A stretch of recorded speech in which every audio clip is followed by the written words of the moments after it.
If you're an artist of any kind, I think one of the best ways to improve, to get better at your craft, is through projects. This could be anything from creating a comic book, creating an art book, creating a series of figures if you're a sculptor. It doesn't really matter what it is. The key is that we have a larger project that is going to test our skills in a variety of complex ways. The question often becomes, when do you start your project and how do you start it? It's often advised that you just jump in and figure it out. But I think often if the project that you're wanting to create is something that you've been thinking about for a long time, and it's something that's really important to you, which I do recommend, I think it's important that you are creatively engaged with these projects, even if they are things that you're using to develop your skills. There is always this problem of, look, I'm going to create this thing, but it's not going to be as good as I want. It's not going to live up to my vision. Often it's said that our taste can outstrip our ability. So you can be sitting there knowing that the thing you're going to create is not as good as you want it to be, and it's very easy to see the shortcomings in that. And I think this entire question can be a real problem for a lot of people. It certainly was for me when I was trying to figure out how to draw comics and how to become a professional artist and how to handle this particular hurdle. What I want to do in this episode is try and unpack this concept as much as we can, try and get some logic going around this, try and piece apart the different topics that are at play so that hopefully by the end you can get some extra insight into maybe when you are going to start your magnum opus.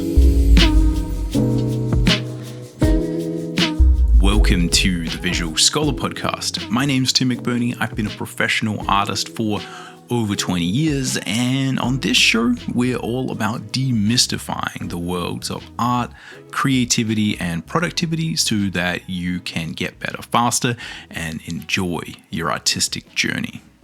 This particular episode was inspired by a comment that was left on a previous video talking about my journey towards becoming a professional comic book artist, and the fact that I really found that what I probably should have done is jumped in a little bit earlier and, learned to draw through drawing comics. And I think the comment was sort of just talking about how much of a challenge that was, because often as artists, we know that our artistic skill isn't up to scratch, and that's what this particular individual was saying.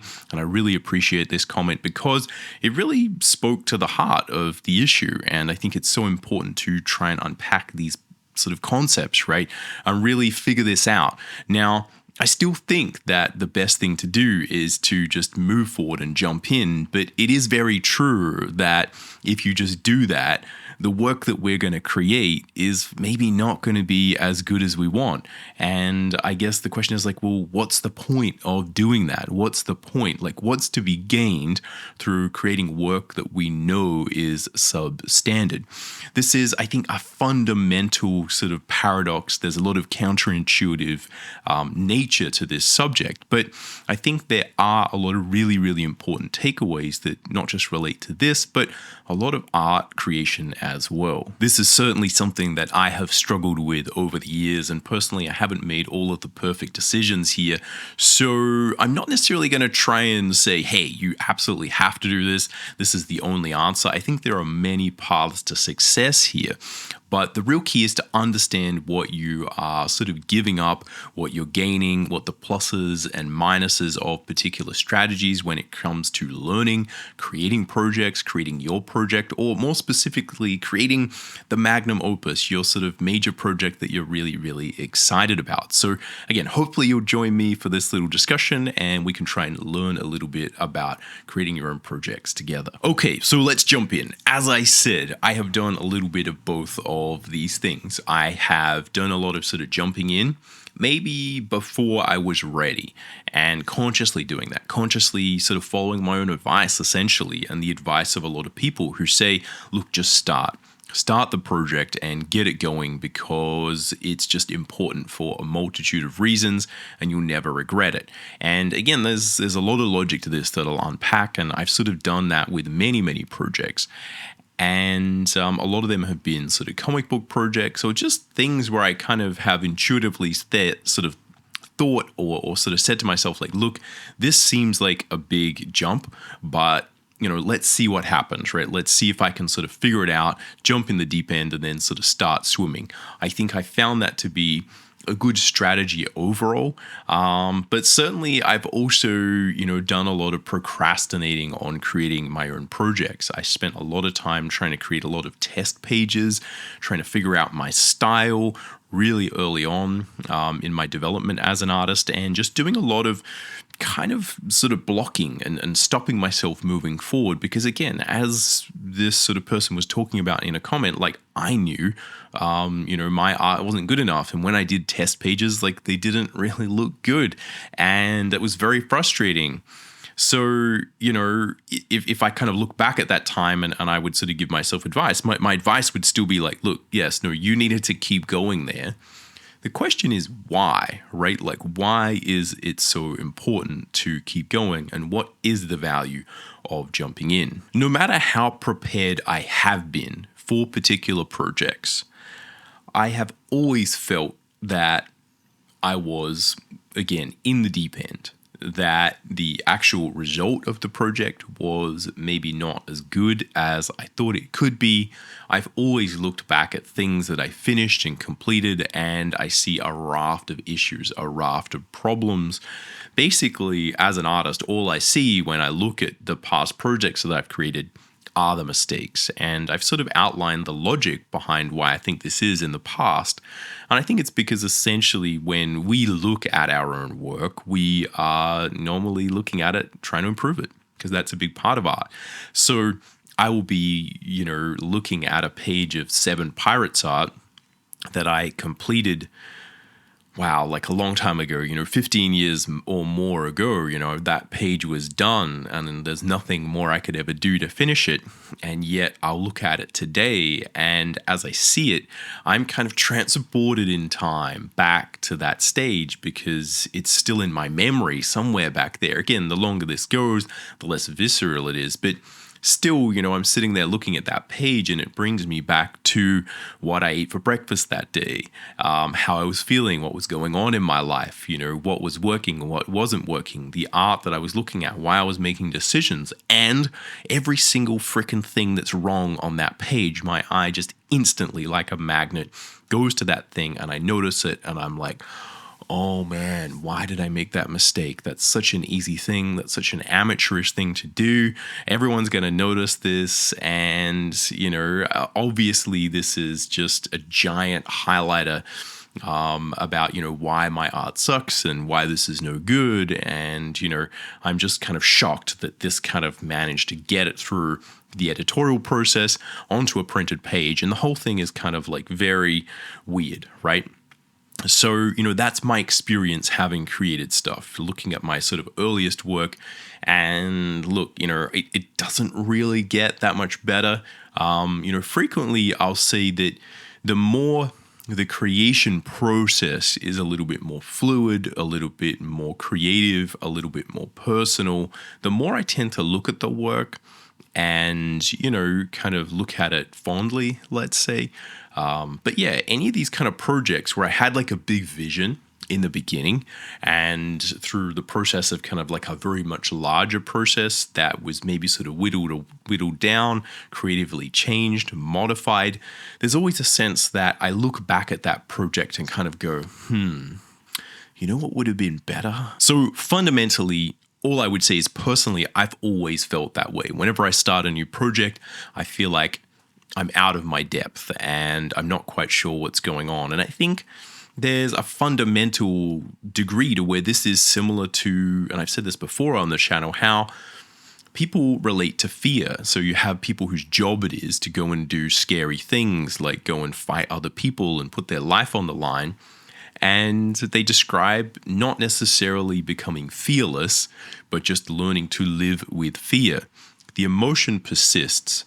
The emotion is there. It's our relationship to it that matters. And I think that's a big part of the key here, and a big part of why I think we need to kind of move forward from this kind of, but is my work going to be good enough? And, how's this thing going to be seen? And trying to kind of create this perfect kind of house of cards, right?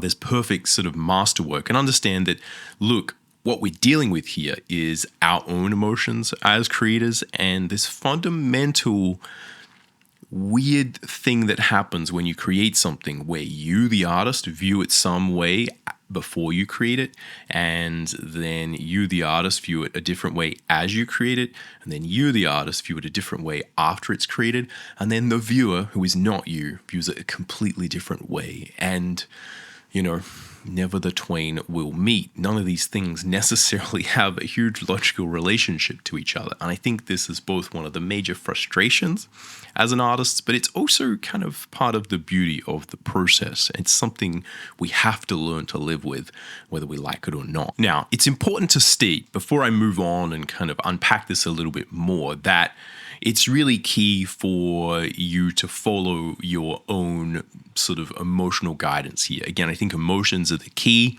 There's no point for you to say, yes, okay, Tim said this, I'm going to do it. Or some other artist said this, or some book said this. Because when you are creating one of these projects, one of the things I can say is a fact is that you need to be really passionate about it. If you're going to sit there and start off on a journey to create something that you're really excited about, it's going to need to be something that you are excited about, obviously, and you need to be really, committed to the path that you've chosen. You need to have conviction about the choices you're making. You need to believe right in the middle of your soul, of your being, of who you are, that this is the right thing to do, because there will be challenges. The art will suck. It may not turn out how you want, and that'll happen even if you are really, really good. So it's so important either way for you to be committed and to be making the decision, whatever it is, completely up to you for how you handle these things. It's important that you're doing it for the right reasons and the reasons that matter to you. Bottom line is that you need to trust yourself and trust the decisions that you're making, while also realizing that often we can be the major thing that is actually holding ourselves back from greatness through not committing to things and not sticking our neck out, not putting it on the line and letting our emotions kind of dive into a project and, dive into that fear, right? Into the unknown. Okay, but let's step back from the emotional aspect to this, because the emotions are important. But I think one of the ways that we can maybe get some leverage or vantage on this is to step back and try and look at it analytically. And I think that's going to be, one of the major tools here that might help you get that conviction in the first place. If we unpack this, I think that ultimately there's a number of pretty simple things here that are good to separate. Separating them out, I think, is the best way to really get a handle on what is going on. Now, the first thing that's often happening when we're considering a project is our vision. This is where you have an idea, and this comes from somewhere. It's often a mix of emotions.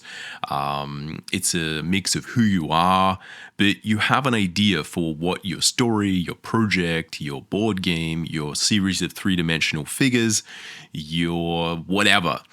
What is that thing going to be? There's a vision, there's a feeling of what that is. And again, it is potentially part plan, it's part materialized. You may have structured it to a certain degree, but I think especially early on, a big part of that is a giant chunk of emotions. There is a feeling of how good this thing is going to be, how excited you are about it, and why it's going to be great. And I think that is often a mix of emotions, of moods, of these vague images, vague ideas. And again, that's something that what you're trying to do is actualize. You're trying to realize that thing, make it real.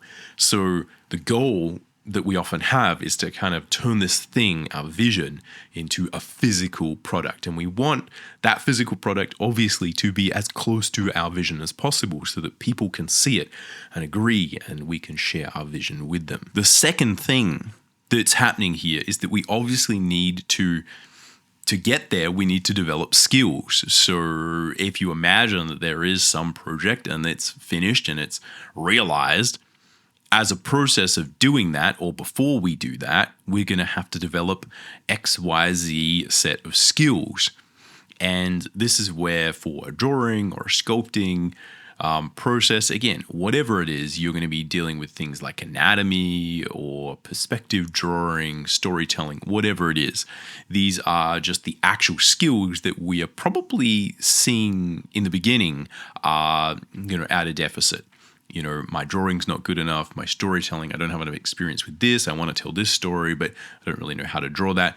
There are particular things that we can either anticipate or maybe we can't anticipate are going to be needed in order to get the vision and make it real. The third thing here is time. And this is really often the real trick of it, is that we often are not really thinking about the time in the beginning, but I think that it is a big part of what we're trying to kind of solve for. But either way, we can consider simply that there is a time between when we have our vision that's amazing, and there's a time between when that vision is finished and realized as a product that we can share with people. How long is that time, and how long is it going to take us to develop the skills in order to make that happen? Now, let's try and break those three things down a little bit more so that we can try and understand what is actually going on there. What are the component parts of that? I think this is going to be critical to making a good decision going forward. Again, the key is that I'm not just trying to share, hey, this is what you should do. I'm trying to unpack some of the thinking behind it so that hopefully, you might take some of the ideas here, some of them, maybe less so, but you can hopefully understand the thinking behind this. So if we first look at the number one thing there, which is the idea of our vision, the first thing that really comes to mind there is that the vision is unreliable. Now, there's a number of reasons for this. Firstly, in the beginning, as I sort of touched on, our vision tends to be more vague. If you haven't written 100 books, if you haven't drawn comic books before, if you haven't made board games, if you haven't created projects, if you haven't created your own toy line or whatever it is that you're really into, then you're not really sure what that is. And it's very tricky to, sort of imagine how that's going to turn out because you haven't been there before. If you've done it before, then you have a little bit better of an idea.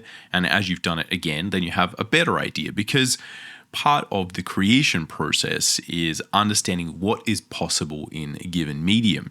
This is something that I often talk about with illustration.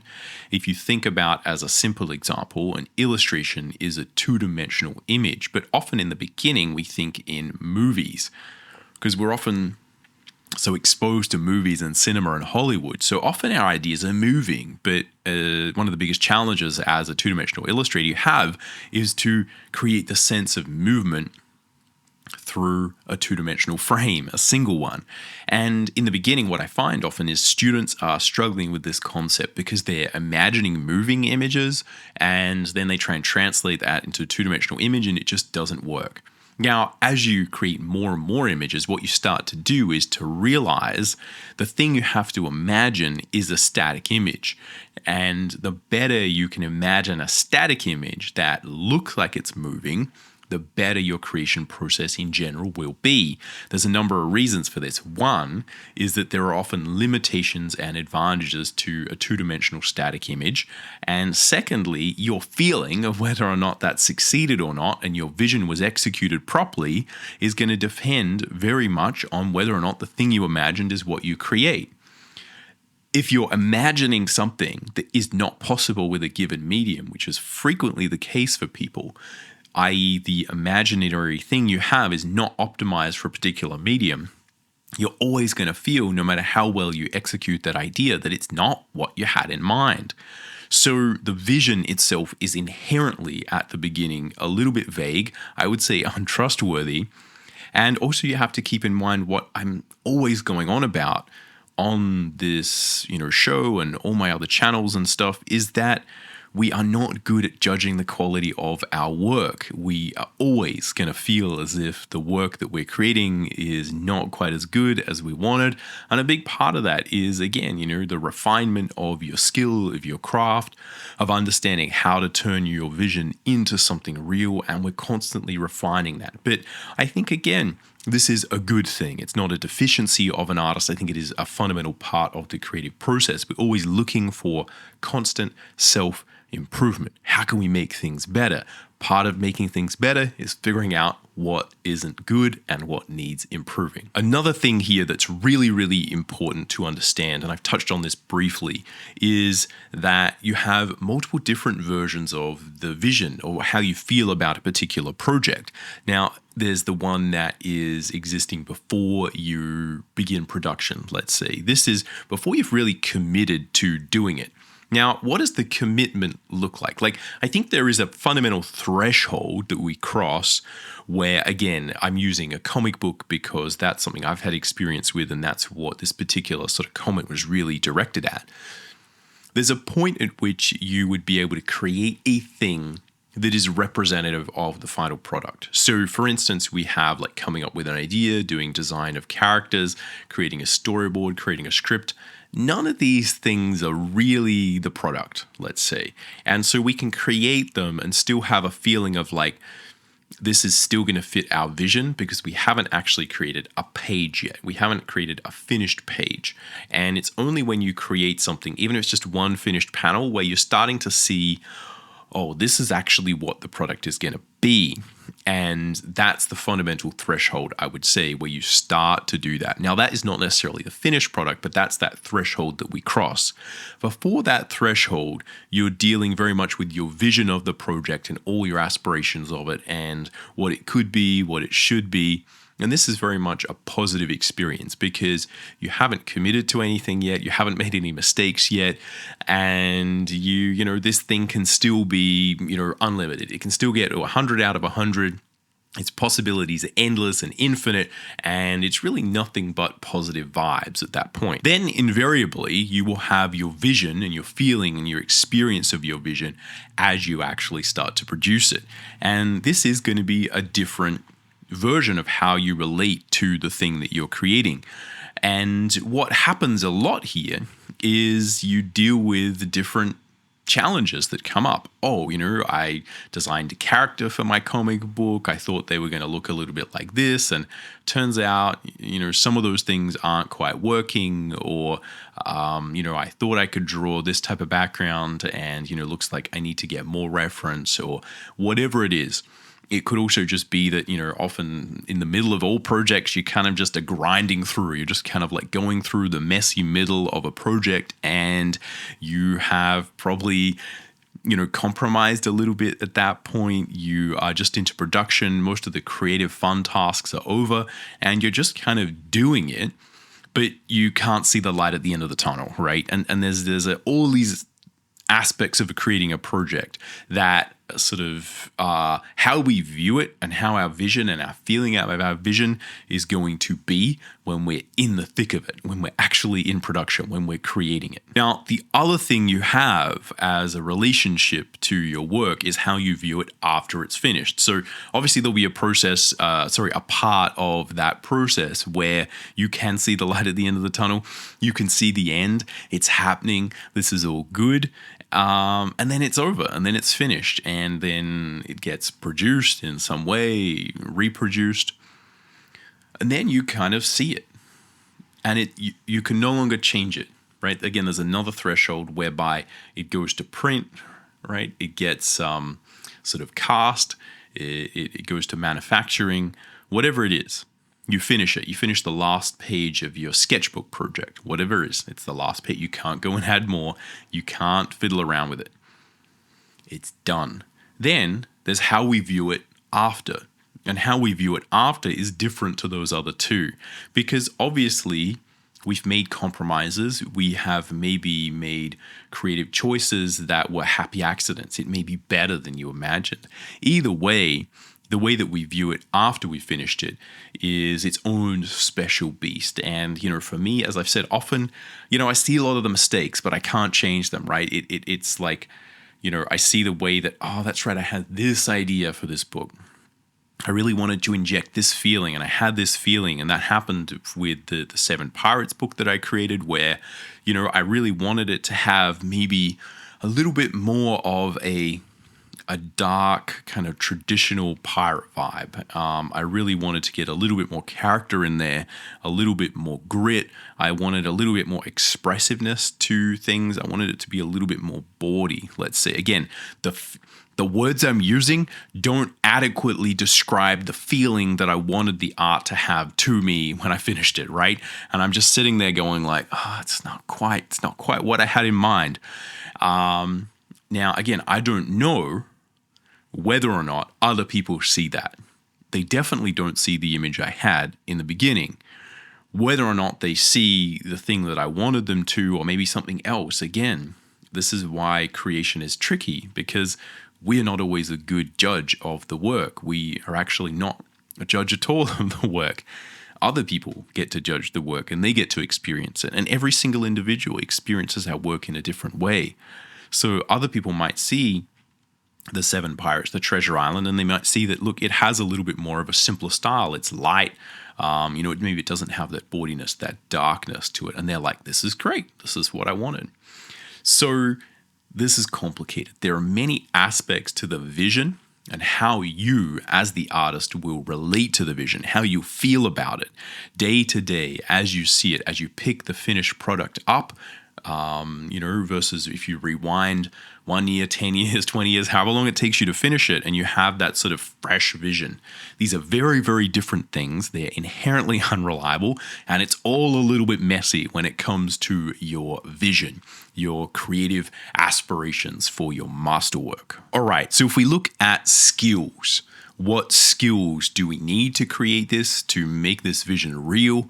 And how do they play into this? Why am I bringing up skills? Well, again, I've got a few sort of listed here, but if we're going back to the idea of comics, again, I think we can sort of say that we would need to understand story to create a comic masterwork or something that we're really into. We would need to understand storytelling, which is slightly different. And I think it's important to distinguish those two. We would need to, develop creative voice, creative style that potentially is sort of unique to us, which is, again, going to allow us to create that vision and really sort of figure out, how do the ideas that I have translate through a medium? And everyone's slightly different. If you look at, again, really good auteur directors, again, they've all got a particular vision, creative style, the way they figured out to get the feelings they have and the ideas and the visions and the creative aspirations onto, the finished product, right? We also, obviously would have things like drawing, and then we'd have the process, right? The process that you use to get it from A to B.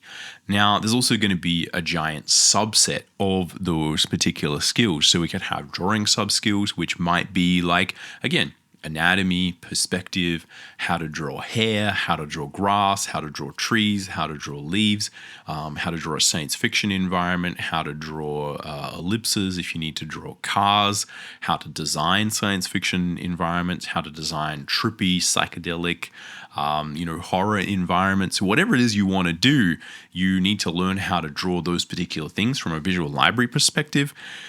It's often a big part of understanding or preparing for a project is developing your sort of visual library there. But obviously you need foundational skills, posing, figuring out how characters emote, facial expressions for a comic, whatever it is. Again, if you're working on another genre or medium of creative expression, then obviously it's going to be a completely different subset of skills. But there's a series of things there that you need. If we break down the subset of story skills, again, there's going to be a huge variety of things that you're going to need to do. You're going to need to understand how to write action, how to frame action, how to storyboard action, how to frame and storyboard dialogue scenes, how to write dialogue, how to, sort of introduce ideas. Depending on the story that you're telling, you might have to figure out how to get some sort of art house ideas, some concepts of magic, some concepts of, showing what the future might be like, or really delving into the internal emotions and how people view things on the inside. Like, how do you actually tell that as a story? How do you get that on the page? We often have ideas. The question is like, okay, like how do we actually do that from a writing perspective, from a craft perspective? The thing that is so important to understand about skills is that they intermingle. There's not necessarily a giant separation between these things in the finished subconscious sort of adaptation of your body and your mind to being able to enact a craft. We have words for these separate things, but when you're creating a comic, for instance, part of how you solve a problem is through a complex sort of interplay of, yes, it is story, i.e., what the overall do's and don'ts of the story are, like for the plot points, let's say. And then there is the writing of the specific dialogue. What words do I choose? And then there's the look on the character's face. Can you nail that? These things kind of mush together as a skill, whereby, again, I have an idea for how a scene should look, and through a series of different skills, I get that to work. Now, if you view them too separately, what you can fall afoul of is not really understanding that how you are going to solve a particular problem as a creative individual is going to vary extremely. And the particular way that you will end up solving some problems might be through writing, it might be through dialogue, it might be through action, it might be through great character expression, through great character design. We're all unique. Not everyone is good at everything. It's so important to understand that. What good artists are good at doing is showing you their best hand, at making sure they don't show you things they can't draw. And what you tend to find is people become known for a particular type of story, for a particular type of vision, and readers and people who consume our work come to us for that particular mix of things. And it's not possible in the beginning to separate that out and say, okay, I'm going to learn all of these things. Why? Well, maybe there's some ultimate artist who can do everything. But to a certain degree, as we do one thing, often style and what people will, view as our creative vision is, in some ways a lack of something or an over prescription of something else. It's often these imbalances in creative expression that create voice, that create the very thing that you're interested in. And there's so many artists and examples I could give of this, whereby, again, you as a viewer are like, this is amazing, I like this. As a person who steps back and says, like, let's analytically decide whether or not this is good drawing, or this is good writing, or this is good dialogue. So many people have criticized so many popular fiction writers for being bad writers. It's terrible, right? I mean, you look at people like Harry Potter, J.K. Rowling, often criticized for not being a good writer. Dan Brown, right? Often criticized for not being a good writer. What does that even mean? I don't know. Again, their prose is not quite up to the standard that, good writers have. Yet, people like the work. And in a subsequent way, again, you could view any of these artists as, comic book artists. We often respond really well to their art. And then you actually look at it and you're like, but is the anatomy that good? Are the backgrounds everything's kind of sketchy. Everything's a little bit of a mess. Oh, they only ever do this thing. I've never seen them do this. No one cares about that. Not a single person cares about that. They're always completely transfixed if the work is good by what it is giving them, by what it is actually affecting and what skills are on display. We're not necessarily thinking and analyzing it if we're actually engaged in the work. And I think what you'll find, this is strongly my opinion, is the best artists are the best at showing you the best part of their skill set. Now, the last little bit of this trifecta is time. And this really is, we can view this a multitude of ways, but, firstly, just consider, how do you want to spend your time? What do you actually want to be doing as you are progressing towards some ultimate goal of being able to have a really strong vision and then realize it and then feel really good about it? Let's say that's our goal, right? We have an idea. It's an amazing project. We complete it. We're happy with it. Everyone's happy with it, right? Confetti parade. Everything's amazing, right? Win, win, win, win, win. Maybe that's the goal. Let's say, well, we need to get there. We're not there yet, okay? I would very much include myself in that, cohort of people, right? I'm not there yet. Maybe I'll get there one day. Okay, how do we get there? What are the things we're going to do? Now, I think we have to consider a number of things here, right? How do you actually want to spend the time as you improve? What's actually important to you? What do you actually like doing as an artist? Do you like studies? Do you like learning? How good are you at that? How fast have you been improving in the past? One of the major things that's often going on as we hold back, as we wait, as we put time between us instigating and starting a major creative project is that we're trying to essentially avoid discomfort. The discomfort of starting it too soon, of jumping in and maybe it's not as good as we wanted. And like, hey, look, obviously if we got better, it would be better. Obviously, if you wait, the product will be better. But how long are you going to wait? At what point do you jump in? There's a degree to where committing to the creative act will allow you to actually solve a lot of tactical problems that you're probably not going to be able to learn any other way. As I said, so much of the skills that you build and the way you solve problems can be creative. In the creative arts, it's not really even basketball. It's not a zero-sum game. Everyone can be an artist. There are much more pathways to success as an artist than there are to basketball, right? In basketball, you need to get the ball through the hoop. That's the path to success.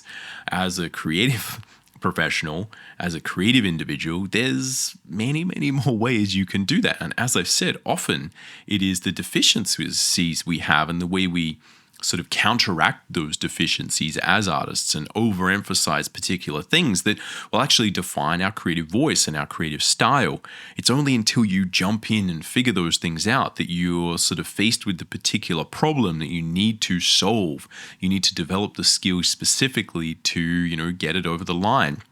And the other thing is that, again, if you think about the time here, if you really look at how long it's going to take to become the perfect artist who can draw everything, design everything, have perfect storytelling, perfect story sense, perfect sense of process, have perfect clean lines, make everything right, to a certain degree, that's going to take an infinite amount of time. Certainly if we're, living, our 70 to 150 years of, life expectancy here, right? Again, and that's if you believe all the people who think we're going to, live to 150. Who knows, right? It's tricky. You need to really understand that time is a factor here. At some point, you need to jump in. And yes, you're going to have to figure things out when you do. But that's part of what makes you an artist, committing to the creative act, learning how to solve problems and being creative, and actually practicing that skill. There is a skill of needing to get your vision onto the page, maybe not having a complete deck of cards that's going to allow you to do it. You have deficiencies, and then you start to think, well, if I did this, that would maybe work instead. If I did it this way, it would look good. Oh, here's a happy accident. Actually, I don't even need that thing. You know what would be a better way to do that? If I just change this thing. These are the skills that you only learn when you're in the trenches, when you're sitting down there trying to solve the creative problem that's right in front of you. And often you can solve it without perfect craft, without perfect tactical solutions to all of these things. You often can be a little bit messy, a little bit dirty, and nevertheless, your vision comes through and the thing that you're actually trying to say manifests on the page. So, when I'm pragmatic and I try and boil all of that stuff down, all of the stuff I've tried to unpack, if I try and boil it all down to what I think is the crux of the matter, firstly, I think that just diving into the project, no matter what your skill, yes, it's going to be harsh, right? I feel you. If you start a project and your skills aren't there, it is rough. But I can only say, and I can only imagine if I look at the math of it, that it is going to be your shortest path to mastery. The shortest path is going to be through jumping in. You're going to be able to get your vision on the page quickest if you actually practice doing it. It's going to be the thing that's going to allow you to learn specifically the skills that you need to specifically get specifically your vision onto the specific medium that you're trying to engage in. You're going to forget all the stuff that doesn't relate to that particular medium. And that's going to be the thing that allows you to get there the quickest. It is the most efficient, fastest road to getting really, really freaking good. And trust me, I've seen that played out time and time again in my own particular career. The thing that really taught me to draw was not sitting there trying to learn and do test pages and fiddle around and get better in anatomy and get better at that. The thing that really taught me to draw was, having a contract to draw my Seven Pirates book, my unofficial sequel to Treasure Island. I had to draw this thing. I had a contract. It was the only way I was earning money. And I just had this kind of pressure on me and I needed to complete it. And that's the thing that really in the end leveled up my drawing the fastest. I got so much better over those, 2 years completing that project versus, all the time in the past trying to figure out all these different things. And it really was through focus of me every day getting up and saying oh man, I got to draw a pirate ship. How on earth do I do that, right? And again, there's 10 million idealized ways you could do that. I could look at, again, all of the amazing artists that I know. And in French comic books, there's quite a few really, really good, ship drawing artists. And it's crazy, right? How good some of the ships in books are. Look, I just tried to do the best I could. I tried to figure this out. I tried to figure out how to draw them in my style, how to think about simplifying the forms. I solved the problem that I had in front of me. And through doing that, I learned a lot. I picked up a lot of skills. It wasn't just I'm kind of being a hack and figuring out. Look, there's a little bit of that. But in order to do this, look, I had to improve my perspective. But I had a way to learn some stuff about perspective and then that day apply it and be okay, well, that worked and that worked and that worked and this didn't. I still don't understand this bit. Okay, go back to the book, read it again, try again the next day, right? It's that process that really got me to level up. And I think it's definitely for me, it's just diving into the project is always the thing that has made me improve the fastest. Also, the easiest path to mastery. There's a certain degree to where it feels infinite than the number of things you need to learn to get really good at art. I've said it before, there's perspective, anatomy, you have all these things you need to learn to draw, shading, composition, rendering, color, etc., etc. There's an infinite number of these things. And look, ideally at the end of it all, we get really good at most of these things, but very few artists become really good at everything. And often what I find is people who have a really, really high technical degree of, capability, they often don't necessarily have the ability to get their vision or some real creative sort of spark onto a page or, onto their chosen medium, right? Often it just becomes technique. They haven't really had any practice doing anything with it, right? There's kind of not really a there. There's not really a, there's nothing at the end of the rainbow. It's just kind of all rainbow, right? It's really, really good. Everything's kind of good. Okay, do something with it, right? Let's put the power to the ground. There's no point having a really, really fast car that's, just up on stilts, right? It just does nothing, right? Makes a loud noise. That's it. To me, there is a fundamental anxiety and stress, and this is maybe just me sort of talking about mine. Let me know in the comments if you sort of, vibe with this, but sort of having this giant collection of things we're meant to learn is, inherently a little bit stressful. And I think one of the things that can be very relaxing, again, is to see the much more limited series of things we need to learn if we're doing a particular medium. Again, if it might be comics or illustration or sculpture, whatever it is, if you're doing painting or line art, there are things where, you're going to be much better off putting your effort into a particular level of craft, let's say. And I think doing it and engaging in a project is a really much more easy way of telling what those things are because you can immediately see them being put into practice. You can immediately see what works, what doesn't, what's maybe idealized, but again, doesn't actually sort of, make much difference, and what, might be a small skill that you thought wasn't that important, but really is the thing that is allowing you to get most of your vision down there onto the page. You kind of have an inherent relaxation because you know that you can see the things that you need to learn. And obviously that's an evolving process, but I think that this is inherently the easiest way to figure out what you need to do and to figure out what to learn. And it's also the easiest way to actually learn it because, again, you're getting practice doing it all the time. Lastly, there is the obvious thing that I feel no one really ever mentions is that you can redo it. if you think about the actual equation here, which is, look, you have your vision, and then you have your goal of having that vision realized, and then you have a time in between. If you just start and you create it and you finish it and it sucks, guess what? You can just redo it. You can just take the bits that didn't work, you can touch it up, or if you really need to, completely redraw it. Many people have actually done that. Many people have actually redrawn the first part of their comic book or whatever project they're working on. This frequently happens. People start a project, there's a lot of creative energy, and they create something that people really care about. And probably by the time that everyone kind of starts to hear about it and is like, oh wow, that's really, really good, their skills are at a decent level. And then they go back and look at the first episode, the first book, the first chapters, and they're like, oh, this isn't good. Attack on Titan, the manga Attack on Titan, is like a classic example of this, right? If you go look at the early art, it's like pretty rough, right? Towards the end, it gets like really, really good.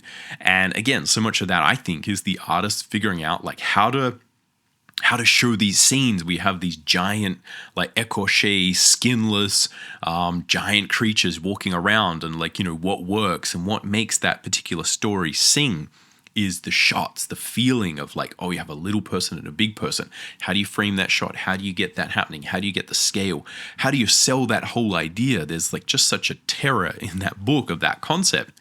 And, I think that just doing that project probably allowed that artist to figure that out. But again, it's a good example. The first bit of that is really rough drawing wise, and there's a lot of reasons for that, right? They didn't have assistants in the beginning, right? They had to figure it out. As mangaka get better and better, they get more money. It means they can hire assistants, draw backgrounds, get better, right?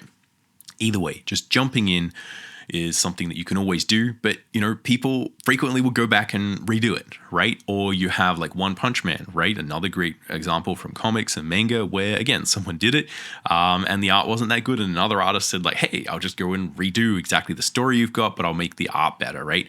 And that worked out really, really well. So again, you can see that there's that idea where if your vision is really good and you practice executing on it, at some point you're going to kind of figure it out. And then the problem is like, well, the first bit of it sucked. Who cares? Just go redo it. Just redo it. It should be obvious from a time perspective that you'll probably get to your desired outcome a lot quicker. And at that point, you'll know exactly what you need to do to fix it. But you'll also know all those characters a lot better. You will have figured out all the things. You know how to draw everything. You know what's working, what's not.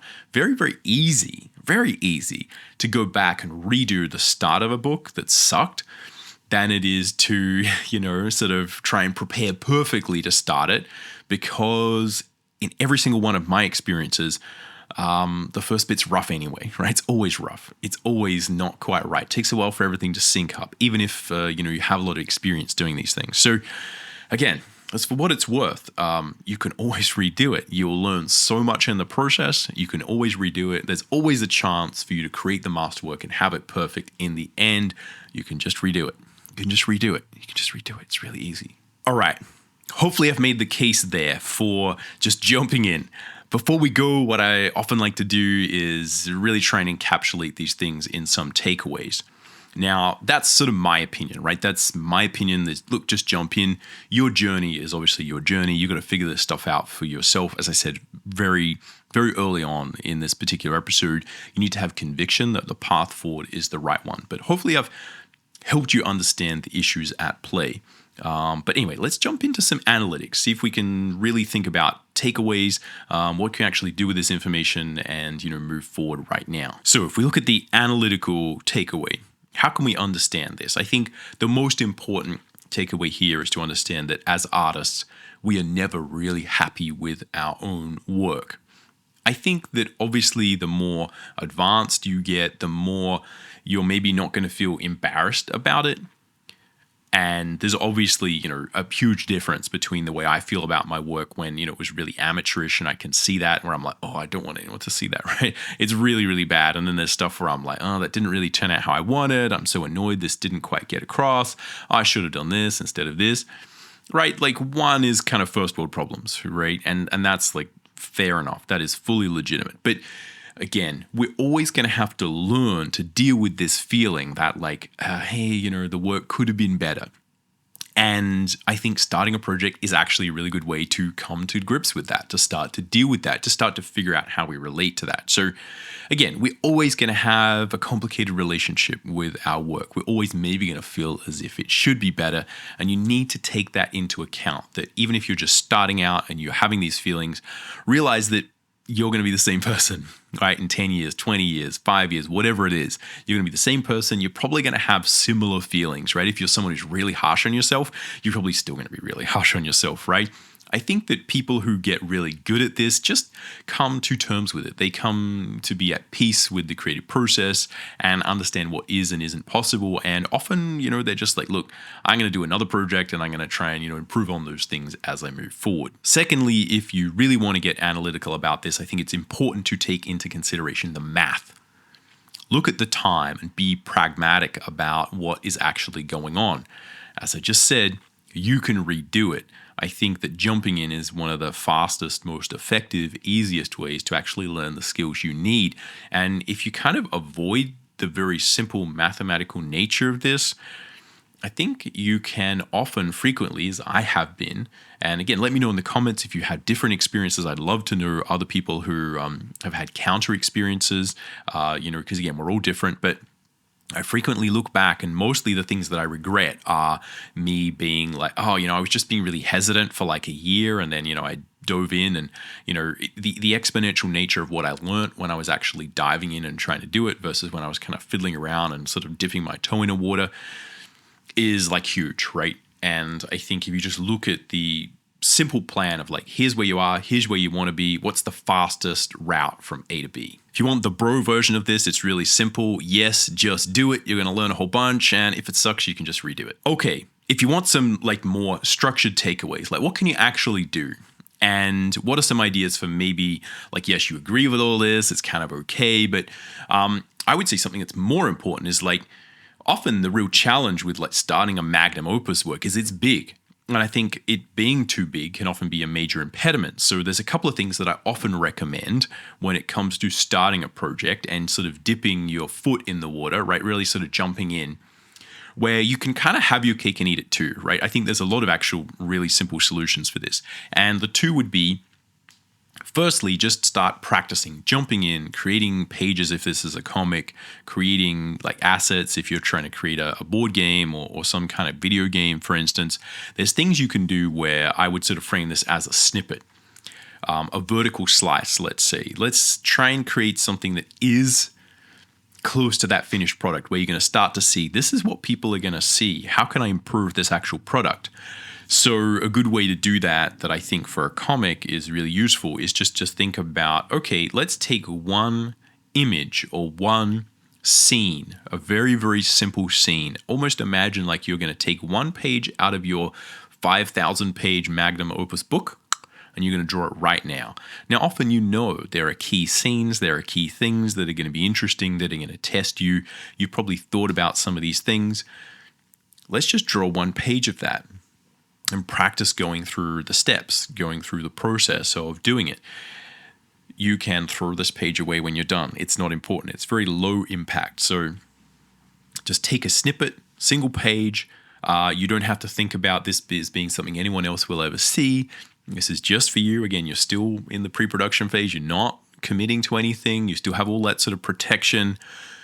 Let's just create a vertical slice. Let's see if we can get to a point where we're able to practice the skills that are actually needed. Now, if you've done that, or maybe just one page is like not really what you want to do, if you need to kind of practice the story side of this, like how to actually string together a series of elements, right? Just expand the scope of that a tiny bit. Either create a sort of part of your story and just define and just use that as a little project to work on. Very, very small in scope. And again, the goal here is that you're really just doing this for your own development. It's not to show to anyone. It's just for you to play around with this. And if you abandon it or if you throw it away, if no one ever sees it, again, it doesn't have to have a start and an end. It doesn't have to have all these other obligations. It just is a way for you to actually practice the skills that are needed. I think there's two simple ways you can do this. One is to take a little part of the story and try and create, again, just a vignette story, but have the freedom to just cut, the start and the end of it. You know the characters that are going to be there. If, you end up changing all the designs, if the characters change because you start writing the story in much more detail, who cares, right? It's just there. It's just for you to practice, but actually start doing something that is very similar to the thing you want to create. Another variation on this is to think about creating a small prequel story. You might have a character that is a part of your story and, just do a little sort of adventures of that character. I think this is a good way to make sure we're not avoiding the problems that are often coming up as we, sort of envision our masterwork or whatever story you're creating. And then often what happens is we sort of see, there's all these problems, there's all these things I can't draw. And instead of tackling those problems, we often divert our attention to another project that's completely different.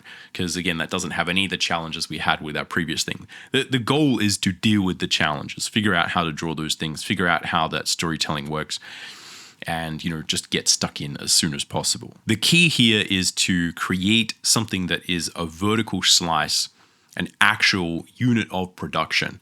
I think it is much better to create a page of a comic or a particular asset if you're creating a video game project, whatever it is. Create an actual thing that is representative of what you want to do. If you want to do a comic project, don't start doing illustrations.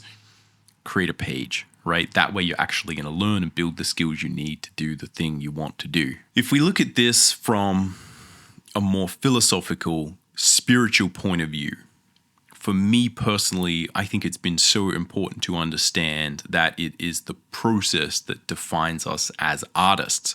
The process is the thing that's going to set you free. The actual doing of the thing. The doing it is what is going to make it real. The doing of your project, the creation, the actual stepping up to the plate is what is going to make it happen. It's what is going to answer all of those internal questions. And for me, it's often the thing that kind of reduces a lot of the free-floating anxiety that's just kind of around these projects, the unknowns. Doing it is what makes it real. One of the major skills that you will have to develop if you want to get to a point where you have a vision, you're turning into some masterwork that other people can interact with. You're going to have to deal with your creative process, with your creative emotions, with the creative act, and your particular way that you deal with this and your particular set of emotions, everything that makes you individual and unique makes your creative process unique, and the way that you deal with it unique, and the things that come out of it unique. And this is not some sort of snowflake story. This is just to say that you have to figure this out yourself. It's not some you're special. It's you're special in a bad way, right? You're special in a way that no one can really tell you how to turn your internal visions into a finished thing. You kind of have to figure it out yourself. That is both the curse of being an artist, but it is also what will, hopefully make you unique and important and have a voice.